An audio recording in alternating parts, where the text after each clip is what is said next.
Lyg kokios dvėselenos ieškančios žiurkės sostinės gatves ir aikštes užplūdo visokio plauko nuotykių ieškotojai. Jie visi susirinko, nes juos visus jau labai domino karaliaus pažadėtasis atlygis.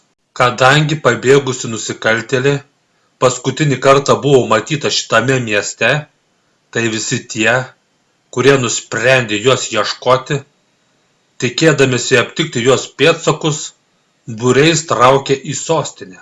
Kai kurie iš jų, kurie bijojo, kad tik kas jų neaplenktų, patys pirmieji skubiai iškeliavo jos ieškoti. O tie, kurie buvo truputėlį protingesni ir šiame pasaulyje šiek tiek daugiau viską išmanė, tie, kurie suprato, kad dideliam būriui daugiau šansų pirmiems ją aptikti, čia pat miesto gatvėse būrėsi į gaujas, tarp kurių iš karto buvo sudaromos sąjungos. Nes geriau gauti mažytę dalelytę beprotiškai didelio apdovanojimo, nei negauti visiškai nieko. O nuošaliuosniuose miesto skersgatviuose, kuriuos netaip stipriai saugojo miesto sargyba, netikėtai susitikę seni priešai suvedinėjo senas sąskaitas. Kol visi tarėsi, nuo kur geriau būtų galima pradėti paieškas, vienas sudžiūvęs žmogelis, kuris nė nebandė prie ko prisijungti, atsiklaupęs susikuria mažą lauželį. Tada jame sudegina varnos plunksną, numirėlio plaukų sruogą ir išdžiovintą šuns akį. Susėmęs pelenus, mirusiųjų kalba murmėdamas užkeikimą juos pertrina, tada tais pelenais aplink vieną savo akį nusipiešia apskritimą. Ir tada, burtams suveikus, pelenais apvestoji akis įgyja magiškojo regėjimo galią. Apsižvalgęs aplinkui, savo stebuklingai matančią akimi, jis greitai aptinka tik jam vieninteliui matomus, žaliai švytinčius jos pėdsakus, ir jam belieka tik jais sekti. Tada jis, priėjęs prie savojo žirgo, iš prie balno pritvirtintų krepšių pradeda traukti savo šarvus. Bet tie šarvai labai sunkus, ir tas džiūsna vos gali juos pakelti. Tada jis savo ant krūtinės įsipiešia kažkokį magišką simbolį ir tą pačią akimirką liesas jo kūnas išsipučia nuo raumenų. Tada jis ant savęs lengvai užsideda sunkius šarvus, kuriuos ką tik vos galėjo pakelti. Ir kol kiti, kažko tikėdamiesi iš paieškos artefaktų, tuščiai stovėjo eilėse prie magijos krautuvėlių, jis tiksliai žinodamas, kuria kryptimi reikia eiti, nieko nelaukdamas išjoja. Sekdamas tik jam vieninteliu matomais bėglės pėdsakais, jis joja palei sieną, į kurią prieš kelias dienas prisilaikydama ėjo Nira. Ir kol kiti ginčijosi, kokiu keliu geriau būtų pradėti paieškas, jis, sekdamas bėglės pėdsakais, užtikrintai jojo per miestą. Jeigu mes nusipirktume žirgus, tai galėtume apžvelgti didesnę teritoriją ir turėtume daugiau šansų aptikti jos pėdsakus, diskutavo amazonės, nė nenutuokdamos, kad Niros pėdsakai tiesiai joms po nosimi. Ir kad norint ją surasti, tai reikia tik sekti paskui tą užtikrintai jojantį galiūną. O gal geriau būtų palaukti, kol kuris iš jų gaus apdovanojimą ir tada pamėginti jį suvilioti, gal netgi pasisektų už jo ištekėti, diskutavo gražuolės, kurios jau spėjo suprasti, kad prieš visus tuos vyrus tikrai neturi šansų. O Niros pėdsakais sekantis magas medžiotojas jau palieka miestą ir nujoja keliu. Tuo metu už miesto sienų būrys šamanų, kurie lygtais kažką buvo girdėję apie paieškos burtus, didžiuliame ritualinėme lauže degino brangiausius daiktus. Ir garsiai šaukdamiesi dvasių pagalbos, tepliojosi pelenais. Tikriausiai jie tikėjosi, kad jos atsidėkodamos už brangias aukas parodys teisingą kryptį. Pro šalį jojantis magas medžiotojas, pamatęs, kaip jie nemokšiškai bando sukurti paieškos magiją, tik šmaikščiai krenkšteli ir nujoja toliau. Tuo metu, drėgname urve, nusilpusi Nira guli ant šaltos žemės, o jos įsivaizduojamoji sesuo priekaištaudama paklausė: dar ilgai ruošiesi čia tysoti? Tačiau nusilpusi Nira neturi jėgų net atsakyti. Ilgiau gulėdama geriau tikrai nepasijusi. Toliau papriekaištauja ji. Tau reikia pasiryžti ir tiesiog atsikelti. Tu jau seniai nieko nevalgei. Tu privalai pakilti ir pamėginti sumedžioti kokį padarėlį. Be to ir tavo žaizdos pradėjo skleisti nemalonų kvapą. Jei greitų laikų jomis neužsiimsi, tai tau tada jau niekas nebepadės. O tuo metu Niros pėdomis sekantis medžiotojas vis artėja link jos. Tada jis pamato porą pėdsekių, kurios iš tikrųjų mokėjo skaityti pėdsakus ir jau gan toli buvo paskui ją nusekusios. Tačiau jis vis tiek geriau matė bėglės pėdsakus ir jas pralenkęs nujojo toliau. Pro jo akis nepraslysta net ta vieta, kur Nira pamačiusi žirgą išsuko iš kelio, nes žalioje žolėje žaliai švytintis jos pėdsakai, nors ir sunkiai, bet vis tiek buvo matomi. Žaliai švytintis pėdsakai nedingo netgi toje vietoje, kur Nira užlipusi ant žirgo toliau keliavo raita. Uolėtojų Tyrlaukių kaime į paviršių pasikėlusi Aika greitu žingsniu nueina prie Kasandros palikto gongo ir iš visų jėgų užsimojusi stipriai per jį suduoda. Nespėjus nutilti gongo sklindančiam garsui, prieš ją atsiranda Kasandra. Labas, Kasandra, maloniai besišypsodama pasako Aika. Žinau, sakei, kad gongą naudoti tik tada, jei mums iškiltų pavojus. Bet kaipgi kitaip tave pasikviesti? Nieko tokio, aš visai nieko prieš ir šiaip apsilankyti, atsako Kasandra. Praeitą kartą sakei, kad norėtų mums kaip nors padėti, pasako Aika. Yra vienas dalykas, kurį tik tu galėtų mums pagelbėti.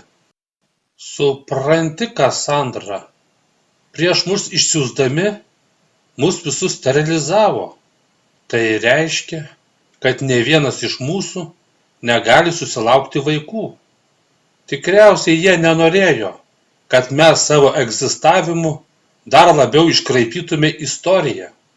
Ir nors mums nieko netrūksta, mintis, kad niekada negalėsime susilaukti vaikų, kad po savęs nepaliksime palikuonių, kad ne vienam iš mūsų iš paskos nešlepsės mažytės vaikiškos pėdutės ir kad ne vieno iš mūsų niekas niekada nepavadins mama ar tėvu. Daugumai mano bendruomenės narių yra nepakeliamai sunki. Ir kad ir kokie stiprūs bebūtume, aš vis dažniau pastebiu, kaip mano žmonėms sunku. Aš pastoviai matau, kaip mano žmonės liūdi. Ne kartą teko matyti, kaip kai kurie iš jų be priežasties apsiverkė. Buvo netgi tokių, kurie nebematydami gyvenimo prasmės, tiesiog savo norų pasitraukė iš gyvenimo. O kai kurie iš mūsų, tikėdamiesi kažkur kitur rasti laimę, iškeliavo palikdami šią vietą. Aišku, nesugebėję rasti niekur geriau, jie beveik visi sugrįžo, bet vis tiek laimingesni netapo. Dėl jų melancholijos ir aš iš dalies kalta, nes kai sugrąžinau jų atsiminimus, jie sužinojo, ko netekę. Norėdama savo žmonėms padėti, aš pastoviai suku galvą, kaip dar galėčiau palengvinti jų gyvenimą. Ir čia tu mums gali padėti. Pasaulyje yra begalybė visokiausių augalų, iš kurių vaisių pagamintus produktus mes buvome įpratę naudoti ateityje.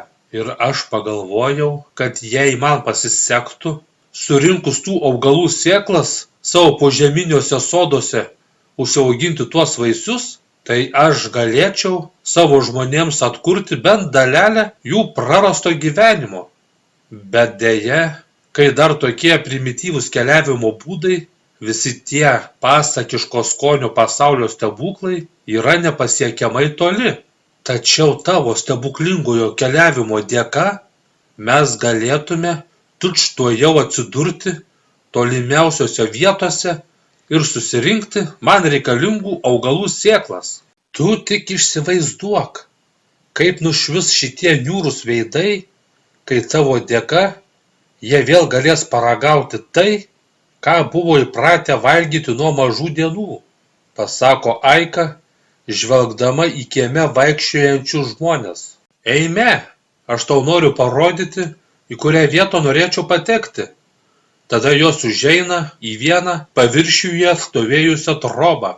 Aikai kažką paspaudus, pro grindyse atsivėrusi liuką, į viršų iškyla metalinė dėžė. Atsivėrus durims, jos užeina vidun ir Aikai vėl kažką paspaudus, jos pradeda leistis žemyn. O pasiekę pačią apačią, jos nueina į Aikos namus. Tada Aika gaublyje parodo vietą, į kurią norėtų patekti. Tai štai kaip atrodo mūsų pasaulis, pasako nustebusi Kasandra. Aš net neįtariau, kad mus supa tiek daug vandens. Ne, aš tau negalėsiu padėti, pasako Kasandra. Aš negaliu keliauti ten, kur dar niekada nesu buvusi. Tai per daug pavojinga.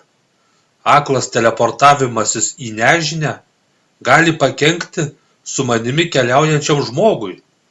Tada Aika pasiūlo, o jei aš pagalvočiau apie kokią nors vietą, kur jau esu buvusi, o tu perskaičiusi mano mintį, tai pamatytum, tai gal tada pasisektų? Manau, turėtų pavykti, atsako Kasandra. Tada aš greit susiruošiu ir galėsime vykti, entuziastingai sušunka Aika ir nubėga į kitą kambarį. O po 14 akimirkų ji sugrįžta, vilkėdama visą kūną dengiančių kostiumu. Oho, pasako šokiruota Kasandra, tave šitaip apsirengusią vos galima atpažinti. Ten, kur vykstame, pilna nuodingiausių padarų. Ten net varlės mirtinai nuodingos, o šitas specialus kostiumas mane apsaugos nuo jų visų. Tada Aika nuo kaktos ant akių užsitempė akinius ir pasakiusi, kad kelionei pasiruošusi, ištiesė Kasandrai ranką. Kasandrai paėmus jai už rankos, Aika pradeda intensyviai galvoti apie vietą, į kurią norėtų nukeliauti. Ir Kasandra perskaičiusi jos mintį, jas abi ten perkelia. Negaliu patikėti, mums tikrai pavyko, sušunka susižavėjusi Aika. Mes tikrai Amazonės džiunglėse. Vieną akimirką mes vienoje pasaulio vietoje, o kitą jau kitoje. Tada ji, nieko nelaukdama, puola prie arčiausiai buvusių medžių ir nuo šakų pradeda plėšti žiedus ir pumpurus. Puiku, čia yra viskas, ko man reikia, kalbėjo ji, į kuprinę begrūsdama nulaužtas vaisiais apkibusias šakeles. Iš šitų sėklų mes daug ką galėsime įsiauginti. Ji, lyg mažas krykštaujantis vaikas, džiaugiasi kiekvienu naujai surastu augalu. Žiūrėk, džiaugsmingai sušunka ji, parodydama į kažką tolumoje. Ir nieko nelaukdama puola ten. Nuostabu, tai juk pomidoras, sušunka ji, beskindama skaisčiai raudonus obuolio dydžio vaisius. Nuo šiol kepsnį galėsime pagardinti pomidorų padažu. O tada ji, pažvelgusi kitur ir pamačiusi baltai žydintį augalą, dar labiau apsidžiaugia. Negali būti, čia juk daržovių karalienė bulvė, surinka ji ir išrobusi augalą Kasandrai parodo prie jo šaknų kybančius vaisius. Nuostabu, Kuprinę pakuodama pasako Aika. Šitie visi nauji skoniai suteiks spalvų mūsų niūriai kasdienybei. Laukiu nesulaukiu, kada galėsiu saviškiams pranešti, kad jau greitai jie galės rytą pradėti su puodeliu kvapnios kavos, pasako ji, į kuprinę bekišdama kavos augalo vaisius. Tada nuo kito augalo nuskynusi lapą, trumpam susimąsčiusi pasako: nežinau, ar verta su savim pasiimti tabaką. Per jį tik vienos bėdos. Velniai nematė, paimsiu ir jį. Juk gyvename tik vieną kartą. Kai subręs pirmasis derlius, Kasandra, tu su savo išrinktuoju būtinai turėsi pas mus apsilankyti ir paragauti visų tų mūsų pagamintų patiekalų. Tada Aika susimąsčiusi priduria: tiesą sakant, nežinau, ar raganos išvis valgo. Man valgyti nebūtina, paaiškina Kasandra. Mano magiškoji raganiška galia amžinai palaiko manąją gyvybę. Tačiau tavo vaizdingas pasakojimas sužadino manąjį smalsumą. Ir aš būtinai turėsiu paragauti visų tų patiekalų. Beje, ar savo mylimajam pasakojai apie tai, iš kur mes esame atvykę? Paklausė Aika, be užsegdama kuprinę. Ne, atsako Kasandra. Aš tiesiog nebūčiau radusi tinkamų žodžių, kad galėčiau jam viską suprantamai paaiškinti. Ir gerai, pasako Aika, patikėk manimi, geriau to net nemėginti. Tada jų pokalbį nutraukė netikėtai pasigirdęs šiurpinantis žvėries urzgimas. Pažvelgusios ton pusėn, jos pamato link jų agresyviai sėlinantį, jas pulti pasiruošusi žvėrį. Nebijok, aš tave apginsiu, užtikrintai pasako Kasandra, į žvėrį nukreipdama rankas. tą pačią akimirką leopardas iš visų jėgų šuoliais pradeda lėkti į jas.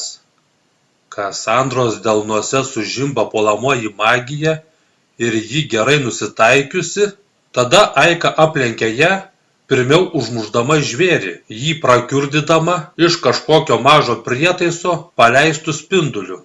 Kasandra nustebusi apžiūri nebegyvo leopardo kūne atsiradusią didžiulę žaizdą. Tada pažvelgusi į Aikos rankose laikomą mažytį prietaisą, pasako: dabar aš suprantu, kodėl jūs slepiate savo išradimus. Paprasto žmogaus rankose tokia galia per daug pavojinga. Šitas mažylis tai tik mažytė dalelytė mūsų sugebėjimų, pasako Aika, pažvelgdama į rankose laikomą ginklą. Panorėję mes lengvai galėtume sukonstruoti daug galingesnių ginklų ir su jų pagalba lengvai galėtume užkariauti visą pasaulį. Tačiau mums to nereikia. Mes tik norime ramiai savo gyventi. Tada jos vėl susikimpa rankomis ir teleportuojasi ten, iš kur buvo atvykę. Tačiau Kasandra, norėdama įsitikinti, kad Aika tikrai tokia nekalta, kokia dedasi, kad ji ir jo žmonės tikrai nekelia jokio pavojaus, teleportacijos metu nepastebimai trumpam žvilgteli į jos mintis. Ir tai, ką ten pamatė, ją labai nuliūdino. Joms sugrįžus, Aika iš karto perduoda augalų pavyzdžiais prigrūstą kuprinę sakydama: perduok visą tai į laboratoriją. Tegu kuo greičiau visą tai apdoroja. Ir kai subrandins išskirtas sėklas, tegu nedelsiant pradeda sėjimą. Tada Aika išsitraukia ginklą ir padeda jį į lentyną šalia kitų, tokių pat panašių prietaisų. Tada Kasandra sunerimusi pasako: ar protinga tokį pavojingą daiktą laikyti taip atvirai? Aika lengvabūdiškai atsako: nuo saviškių nėra prasmės slėpti. Jie patys viską žino ir lengvai gali pasidaryti kažką panašaus. O jeigu čia prasibrautų kas nors svetimas? Toliau nerimaudama paklausia Kasandra. Tada Aika jai parodo kolbą, su kažkokiu žaliu skysčiu. Čia yra rūgštis, paaiškina ji. Tada ji į rūgštį įmeta metalinę monetą, kuri iš karto pradeda burbuliuodama tirpti. Matai, Kasandra, kaip ši metalinė moneta rūgštyje tirpsta lyg pavasarinis sniegas saulėje, pasako ji. Tada ji prieina prie ginklų lentynos ir priklaupusi prie po ja esančios spintelės atveria dureles. Tada Kasandra pamato talpą su lygiai tokios pat spalvos skysčiu. Čia lygiai tokia pat rūgštis, paaiškina Aika. Tada ji skubiai nueina prie kitos tokios pat spintelės, ant kurios taip pat stovėjo kažkoks prietaisas. Ir atvėrusi dureles parodo, kad ir ten yra tokia talpa su rūgštimi. Tada Aika pasako, po kiekvienu mūsų prietaisu, po kiekvienu įrengimu yra po tokį akvariumą su rūgštimi. Ir jei mums ištiktų pavojus, jei atsitiktų kažkas, su kuom negalime susitvarkyti, visi šitie prietaisai, nusileidę žemyn, pasinardintų į rūgštį ir ištirptų kaip toji moneta.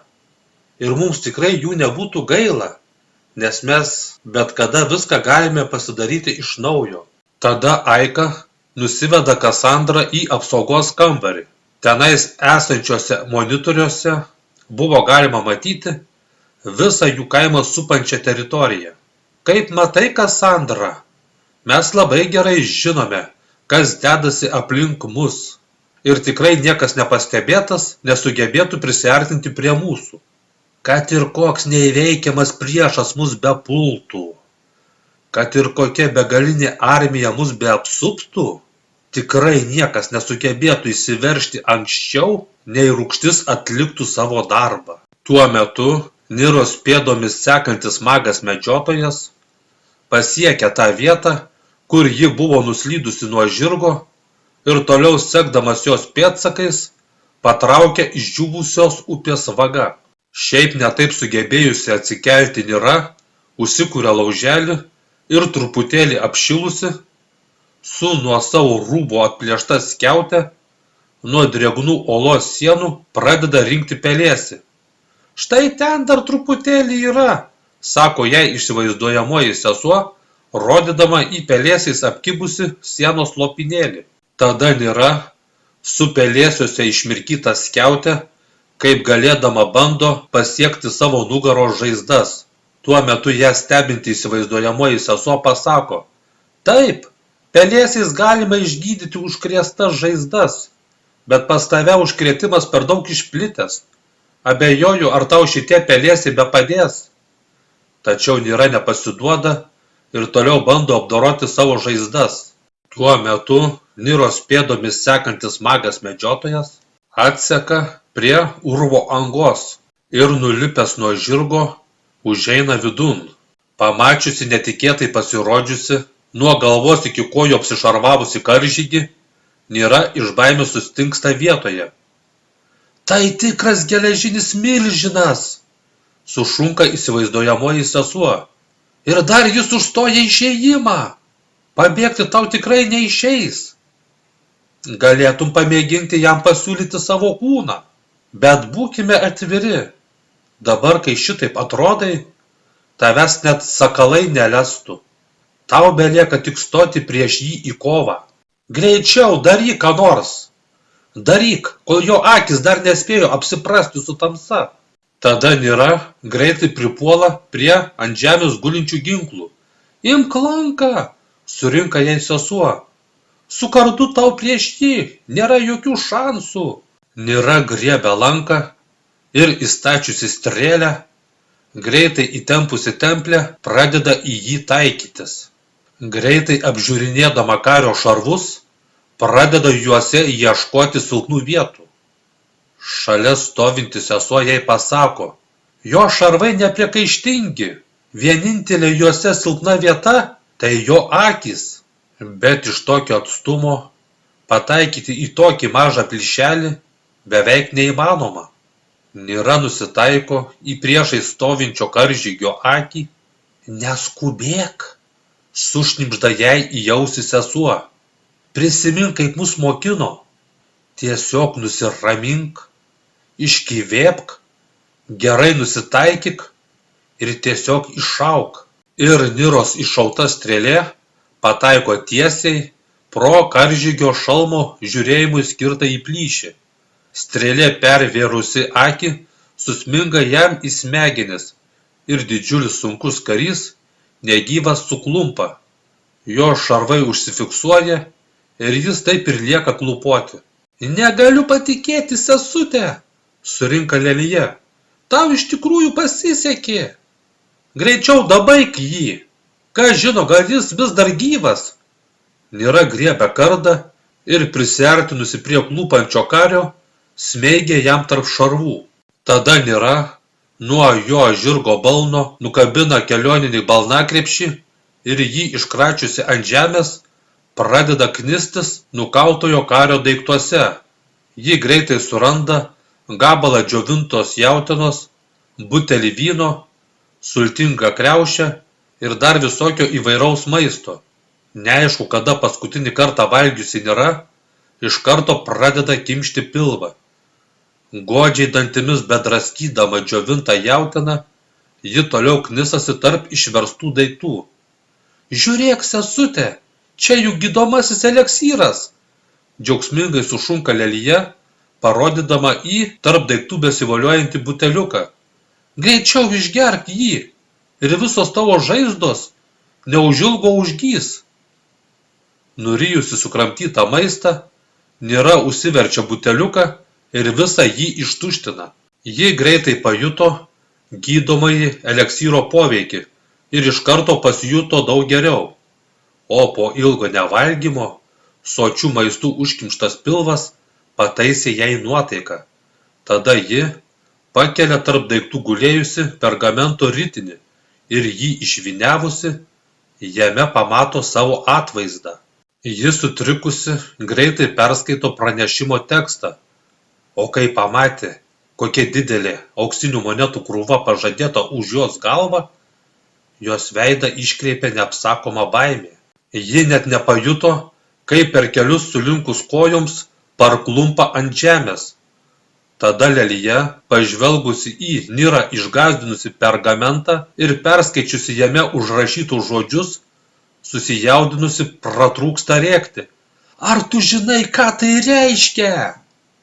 10 000 auksinių monetų, tai per daug dideli pinigai.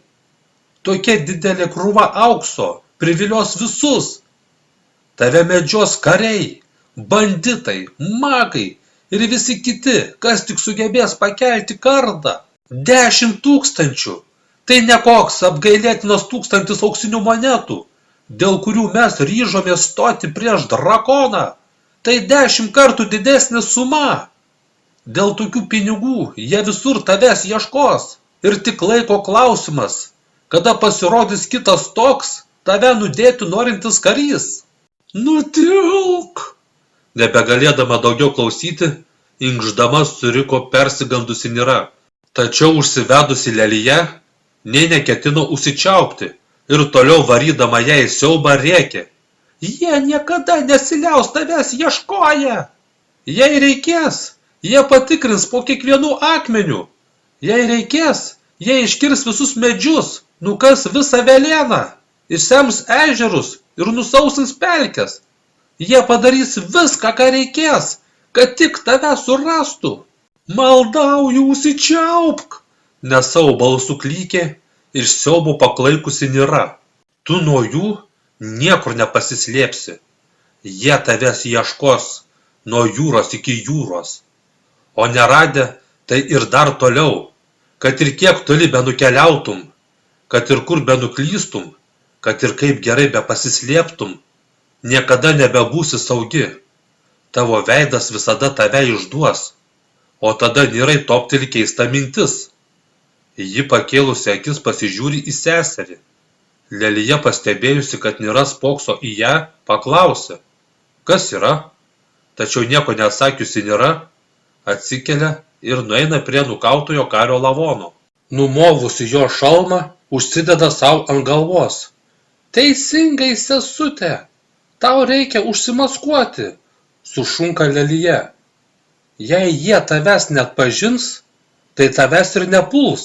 Atrodydama kaip viena iš jų, tu ramiai galėsi pro juos visus praeiti. Kas žino, gal tau pasiseks apsimetinėti pakankamai ilgai ir tau gal net pasiseks palikti šiuos kraštus. Tačiau šalmas Nirai buvo per daug didelis. Ir kai jį užsidėjusi patraukė rankas, jis per daug užsimaukšlino ir ji nieko nebegalėjo matyti. Prigrūski jį iš skudurų, patarė Lelija, ir tada jis tau bus kaip tik. Nira nusivilko paskutinį dėvimą rūbą ir suplėšė jį iš skudurus, iš kurių nusipynusi vainiką suformavo pagrindą šalmui. Škudurais užpildžius tuščias ertmes, šalmas daugiau nebesmuko ir atrodė taip, lyg būtų specialiai dėl jos padarytas. Tada ji pradėjo nuiminėti likusius šarvus, tačiau šarvai buvo labai sunkus ir ji juos vos galėjo pakelti.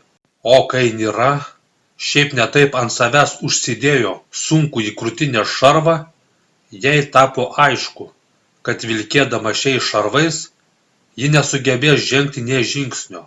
Nesuprantu, kaip jis su visais tais šarvais galėjo pajudėti, sumurmėjo susierzinusi Nira. Tikriausiai dėl to keisto ženklo, pasako Lelija, parodydama į ant jo krūtinės suraitytą simbolį.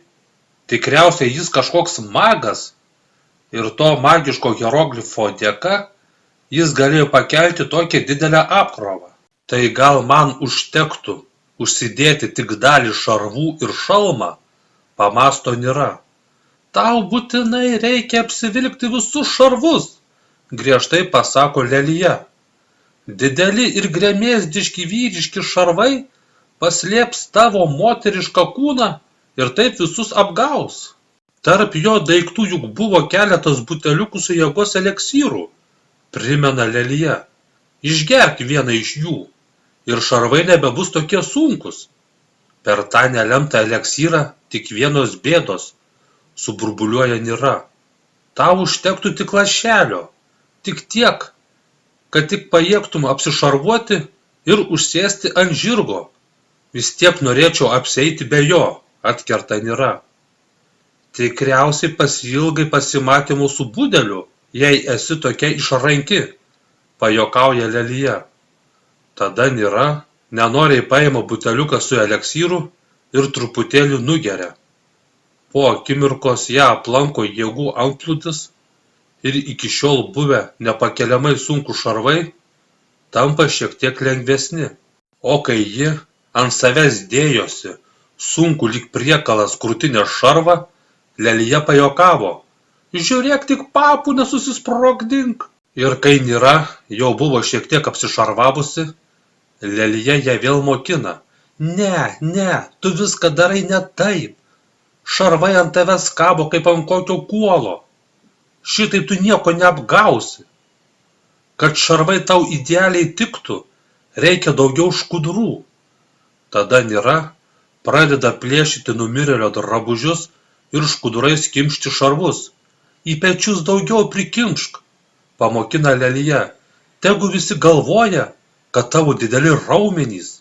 Galiausiai Nirai apsivilkus skudurais prikimštus šarvus, Lelija į ją pasižiūrėjusi pasako. Puiku, dabar tavęs niekas neatpažins. Dabar tu atrodai kaip viena iš jų. Tada Nira užsėda ant žirgo ir išjoja. Tuo metu darbams vadovaujantis Skydonas savo darbininkams duoda signalą ir darbininkams paleidus variklius iš turbinų įsiveržia ugnys ir didžiulė medinė platforma, atsiplėšusi nuo žemės, lėtai pakyla aukštyn. Bet kažkas buvo blogai apskaičiuota ir kelias akimirkas stabiliai ore kabėjusioje platformoje nugriaudi keletas galingų sprogimų ir daugybės pastangų pareikalavęs Skydono darbas per akimirką išlaksto į gabalus. O į visas puses lakstančios, sproginėjančios įrangos skeveldros pradėjo užmušinėti Skydono darbininkus.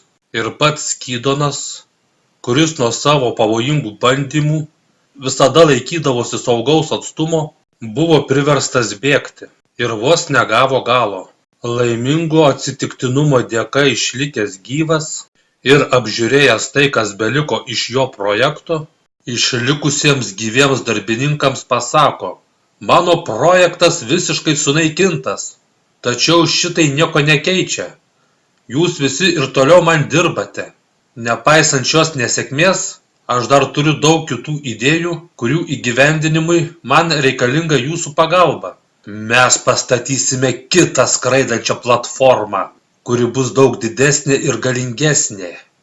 Niekas nesikeičia. Toliau kaip ruošiate, ruoškite medieną, liekite metalą ir kaskite anglį, o aš turiu kai kur trumpam nukeliauti.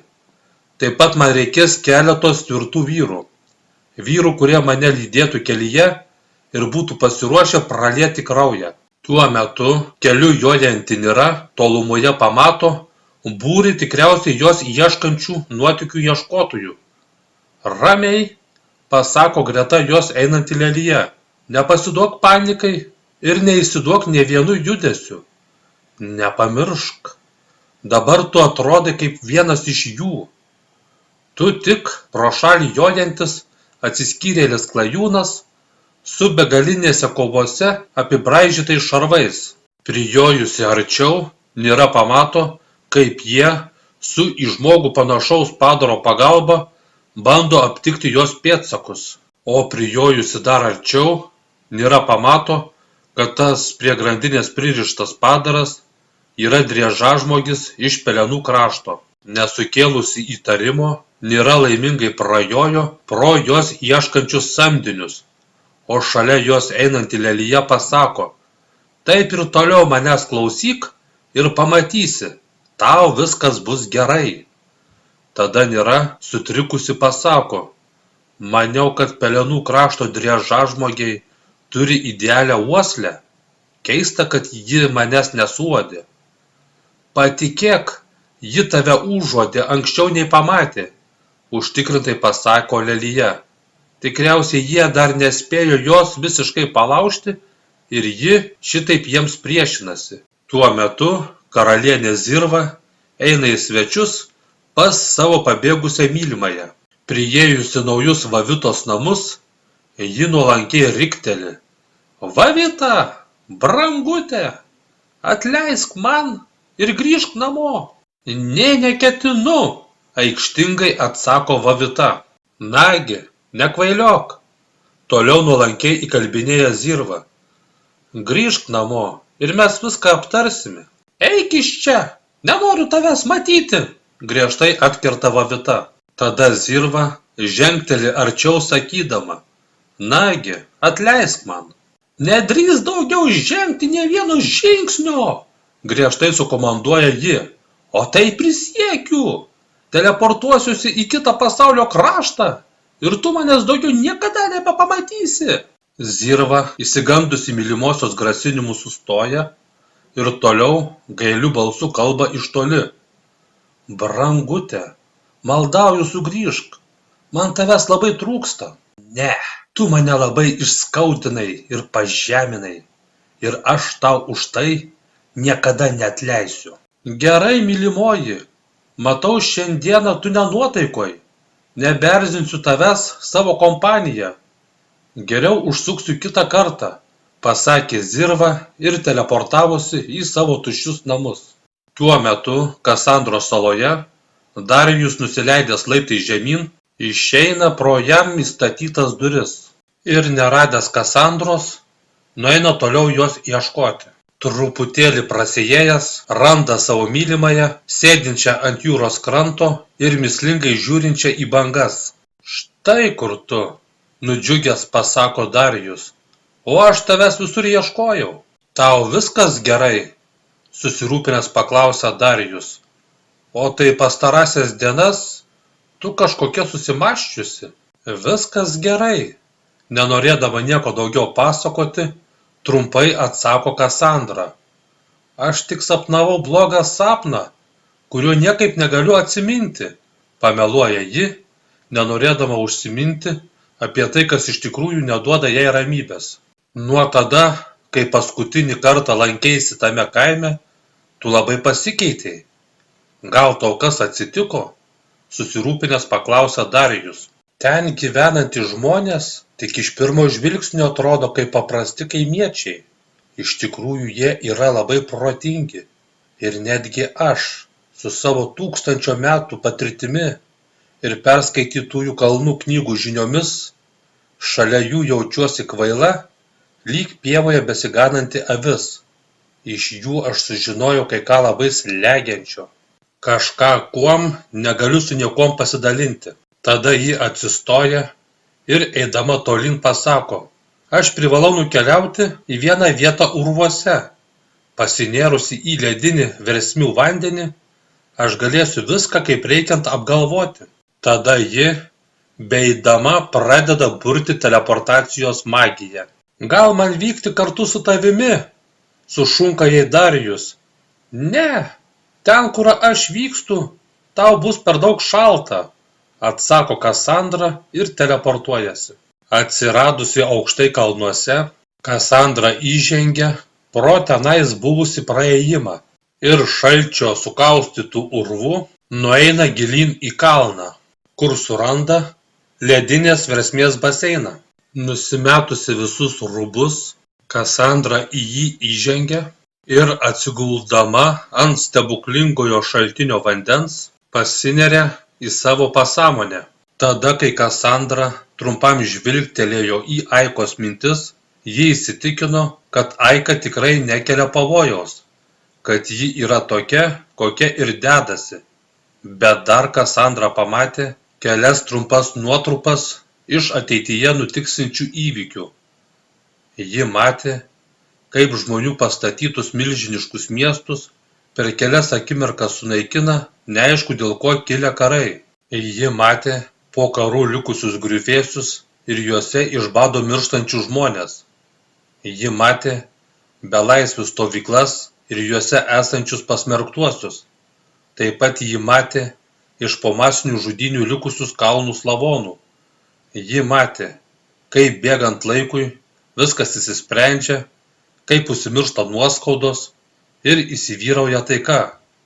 Ji matė, kaip atsistato sugriauti miestai ir viskas tampa taip, kaip buvę. O tada kyla nauji karai, kurie vėl viską sugriauna. Tada prie duobės netikėtai prisiartina kita ragana ir pasako, labas Kasandra, seniai nesimatėme. Labas Olva, atsako pasimetusi Kasandra. Kur visą tą laiką buvai dingusi? Maniau, kad tavęs išvis nebėra gyvos. Aš visą laiką buvau čia. Aš labai dažnai naudojausi šią meditacijos duobę. Šituose versmės vandenyse taip dažnai mirkdavau, kad net nutariau apsigyventi šiuose urvuose. Na, žinai, kad nereikėtų toli eiti. Štai ten tolėliau stovi mano namas, pasako ji, parodydama į urvo gilumą. Na, jei atėjai pas mane į svečius, tai papasakok, kas tau taip neduoda ramybės, kad net šios duobės prisireikė, paklausė Olva.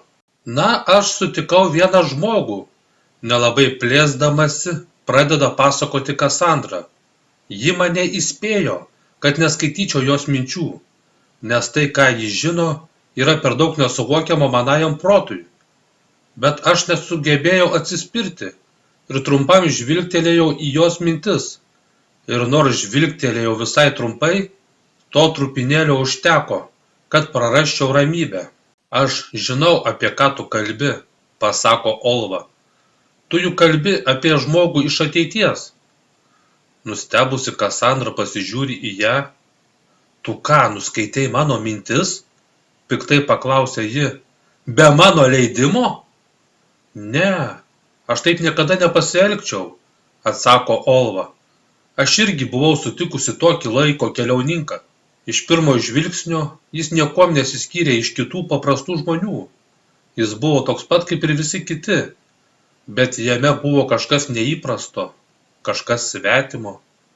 Gaila, kad tada manęs niekas neįspėjo, kad neskaityčiau jo minčių. Nuo tada Ramus ir nerūpestingas mano gyvenimas visiškai pasikeitė. Tai, ką tada sužinojau, visiškai mane sulaužė. Jau 300 metų šita duobė man tik ir tegali bepadėti. Bet kodėl žmonės ateityje taip elgsis? Sutrikusi paklausė Kasandra. Tu užduodi neteisingą klausimą. Tu turėtum susimastyti, kur tada bus raganos, kurios turėtų neleisti dėtis tokiems dalykams.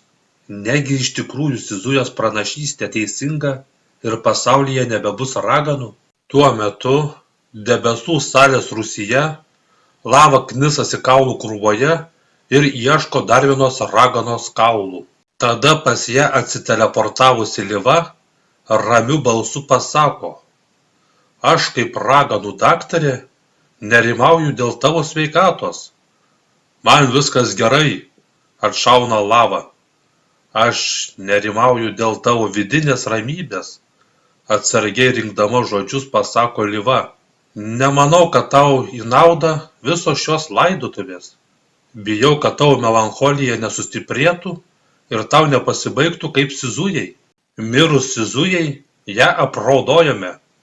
Jos amžinam atminimui atsisakėme savo plaukų. Sakyk, kas apraudojo šitas raganas, pasako Lava, rankomis parodydama į jas supančius kaulus. Kas dėl jų ko atsisakė? Mes jas nužudėme, kad pagrobtume jų stebuklingasias galias ir net neradome laiko jų palaidoti. Jos buvo pralaimėję priešų kariai. Jų stebuklingoji galia buvo teisėtai mums priklausęs trofėjus. Nieko nepadarysi, tokios jau karo taisyklės. Jei mes būtume pralaimėję, tai jos su mumis būtų pasielgę lygiai taip pat, paaiškina Liva. Taip, savo sąžinę ramindama 1000 kartų savo tuos pačius žodžius kartojau, tačiau mano sąžiniai šito jau nebeužtenka. Nuo neatmenamų laikų protingiausi pasaulio žmonės filosofavo apie amžinojo gyvenimo įmanomumą. Pradeda pasakoti Liva. Sakoma, kad nieko nėra amžino, kad niekas nesutvertas gyventi amžinai. O jei kam ir pasisektų apgavus prigimti tapti nemirtingu, tai su laiku jam viskas taip nusibostų, kad jis pats nuspręstų užbaigti savo egzistavimą. Ar tau dabar ta fazė, kada suvokiai, kad nebenori daugiau gyventi? Paklausė Liva. Aš tik laidoju mūsų priešų kaulus, griežtai atkerta Lava. Aš kaip daktarė manau, kad tu pati to nesuvokdama per giliai pasinėrei į melancholiją ir vis labiau skandindama save sielvartę grimsti vis giliau, pasakė benueidama teleportuotis Liva. Būk atsargi, nes kartą, kai skausmas bus nebepakenčiamas, tu susinaikinsi taip, kaip tai padarė Sizuja. Tada atsigręžusi dar priduria: filosofai tikriausiai teisūs. Amžinas gyvenimas tikriausiai neįmanomas netgi tarp dievų. Tada ji teleportuojasi, palikdama Lavą vieną. Iš debesų salės rūsio Liva atsiteleportuoja tiesiai pas Reroviją į namus. Atsisėdusi priešais Reroviją, Liva pasako: kai prašei, aplankiau ją. Žinai, tavo nerimas buvo pagrįstas. Jai tikrai reikalinga pagalba, bet mes jos negalime, kaip kokios eilinės pamišusios raganos, uždaryti tavo požemių narve. Ji tokio pažeminimo niekada mums neatleistų, pasako susirūpinusi Rerovija. Manau, mums reikėtų leisti jai ramiai palaidoti visus tuos kaulus ir kas žino, gal jai iš tikrųjų pagerės, o jei nepagerės, specialiai jai vienai pastatysime ligoninę, kur ją uždarę tinkamai pasirūpinsime. Tada pas jas atsiteleportuoja Vazava. Pamačiusi pas Reroviją besisvečiuojančią Livą pasako: gerai, kad ir tu čia, tai nereikės gaišti ir tau atskirai viską perpasakoti. Aš atvykau, nes reikalinga karalienių pagalba, susijaudinusi pasako Vazava. Ragana Vėtra tikriausiai eksperimentavo su uždraustąja magija ir nesuvokdama, ką daro, netyčiom išaugo iki dangaus. Jos protas neatlaikė tokios transformacijos ir ji pamišo. Dabar ji eina iš vieno kaimo į kitą ir visus ryja. Ji jau 2 kaimuose surijo visus žmones ir gyvulius. Ir dabar, šią akimirką, ji pėdina link 3. Raganos medžiotojos bandė ją sustabdyti, bet joms nieko neišėjo. Ji tiesiog per daug didelė. Tada Rerovija atsistoja ir ryžtingai pasako: kągi, eime pasižiūrėsime, kas ten per do padaras išaugo, ir jau ruošiasi teleportuotis. Tai gal pirmiau reikėtų pranešti kitoms karalienėms, nes ji išties labai didelė, perspėja Vazava. Netrukdykime jų dėl tokių smulkmenų, užtikrintai pasako Rerovija. Mes 3 puikiausiai su ja susidorosime. Jos atsiteleportuoja į vietą kalnuose, iš kur gerai buvo matyti per mišką einantį peraugusi raganą. Oho, ji tikrai didelė, pasako nustebusi Rerovija. Aš taip ir sakiau, primena Vazava.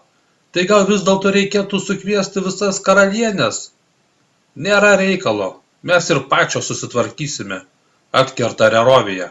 Tuo metu per mišką einanti milžinė kažką apačioje pamačiusi sustoja ir pasilenkusi pradeda ranka taikytis kažką pagriebti.